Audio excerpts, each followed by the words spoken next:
കോന്നി മുറിഞ്ഞകൽ അതിരുങ്കലിൽ പുതുതായി crusher unit ആരംഭിക്കുന്ന സ്ഥലത്തേക്ക് ഡിവൈഎഫ്ഐ കൂടൽ വില്ലേജ് കമ്മിറ്റിയുടെ നേതൃത്വത്തിൽ മാർച്ചും ധർണയും സംഘടിപ്പിച്ചു.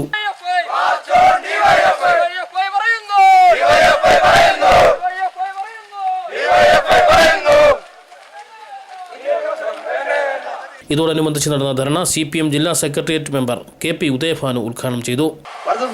സംബന്ധിച്ചും വികസനത്തെ സംബന്ധിച്ചും എല്ലാം വളരെ വ്യക്തമായ ധാരണയും കാഴ്ചപ്പാടുമുണ്ട്. ഞങ്ങൾ അന്ധമായ വികസനത്തിനെതിരായുള്ള പ്രവർത്തനങ്ങളിൽ ഞങ്ങളില്ല. വികസനം, നാടിന്റെ വികസനത്തിന് ആവശ്യമായ കാര്യങ്ങൾ ജനങ്ങളുടെ ജീവിതത്തിന് തടസ്സമുണ്ടാകാത്ത രീതിയിൽ, പരിസ്ഥിതിക്ക് കോട്ടമുണ്ടാകാത്ത രീതിയിൽ ഉള്ള വികസന പ്രവർത്തനങ്ങൾ നടത്തുന്നതിന് ഞങ്ങൾ അനുകൂലമാണ്.